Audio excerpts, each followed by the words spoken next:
बच्चों आज का हमारा टॉपिक रहेगा pathophysiology of congestive heart failure. It's a very important topic for MSc nursing, BSc nursing. So various etiological factors allow compensatory mechanism to fail. Etiological factors में क्या होंगे? सबसे पहले होगा कार्डियोमायोपैथी, जो हमारी मोस्टली मायोकार्डियम की डिसीज़ होती है, जिसमें क्या ओके। सो सेकंड आएगा कॉर्नरी आर्टरी डिसीज, जिसमें क्या होता है, हमारी कॉर्नरी आर्टरीज ब्लॉक हो जाती हैं, कंडक्शन प्रॉब्लम हो जाती है, इरिथमियाज हो जाता है। These are all the etiological factors जो हमारे कंपनसेटरी मैकेनिज्म को फेल कर देते हैं। ठीक है, उसके बाद क्या होगा, myocardial muscle fibres stretch beyond optimal limit. जो हमारे मायोकार्डियम लेयर होती है, जो मस्कुलर लेयर होती है, वो बियॉन्ड लिमिट से स्ट्रेच हो जाएगी, मतलब अपनी जो उसकी लिमिट है उससे ज़्यादा स्ट्रेच हो जाएगी। ठीक है, so dilated heart require more oxygen. ठीक है, अगर हमारी मायोकार्डियम मसल स्ट्रेच होगी तो उसको और ज़्यादा ऑक्सीजन चाहिए। तो उसके बाद क्या होगा, dilated heart with normal coronary blood flow suffer from lack of oxygen. ठीक है, जब हमारा मायोकार्डियम मसल स्ट्रेच हो गया तो वो करेगा अपनी ऑक्सीजन से फिर लैक कर जाएगा, जिसकी वजह से हमको सिम्टम दिखेगा हाइपॉक्सिया।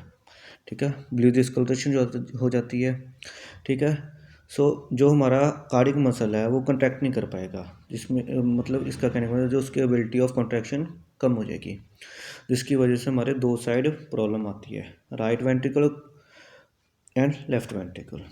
ठीक है, जो हमारा राइट वेंट्रिकल होता है, जो हमारा राइट साइड होता है, वो हमारा कार्डिक आउटपुट लंग्स की तरफ से कम कर देता है। ठीक है, राइट वेंट्रिकल में क्या होगा, वेंट्रिकल हमारा कॉन्टैक्ट नहीं होगा, जिसकी वजह से क्या है, वो ब्लड हमारी लंग्स को पंप नहीं कर पाएगा।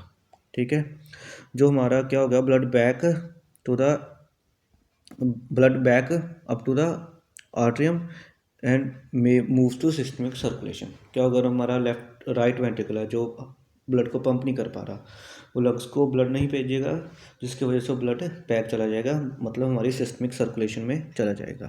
ठीक है, जिसकी वजह से होगा सिस्टमिक कंजेशन, इसको हम बोलते हैं राइट वेंट्रिकुलर फेलियर।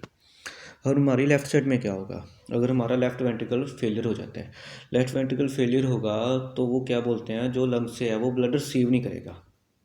ठीक है, लंग्स से ब्लड रिसीव नहीं करेगा, जिसकी वजह से उसका कार्डिक आउटपुट कम हो जाएगा, जिसकी वजह जो ब्लड है वो अगर लंग्स से रिसीव नहीं कर पा रहा, क्योंकि वो कॉन्ट्रैक्ट नहीं हो पा रहा, जो हमारा ब्लड है वो वापस चला जाएगा लंग्स की ओर, जिसकी वजह से हो जाएगी pulmonary congestion and left ventricular failure. Okay, so इसके क्लिनिकल मैनिफेस्टेशन क्या आएगी, हम अगर देखें राइट साइड वेंट्रिकुलर फेलियर की, राइट साइड क्या है, हमारा सिस्टमेटिक सर्कुलेशन। उसमें क्या होगा, अडीमा होएगा, वेट गेन होएगा, जुगुलर वेन डिस्टेंशन होएगा, हिपैक्टोमेगैली देखने को मिलेगी, असाइटस देखने को मिलेगा। ठीक है, अबडोमिनल पेन हमको देखने को मिलेगी, राइट अपर क्वाड्रेंट एंड स्प्लीनोमेगैली होगी। अगर हमारा हो रहा है लेफ्ट साइड वेंट्रिकुलर फेलियर, जिसमें क्या होता है, हमारा पल्मोनरी कंजेशन होता है, वो पल्मोनरी रिलेटेड सिम्टम है। सबसे पहले अगर dyspnoea, skin become pale cold and clammy, क्योंकि ऑक्सीजन रिच ब्लड नहीं मिल रहा।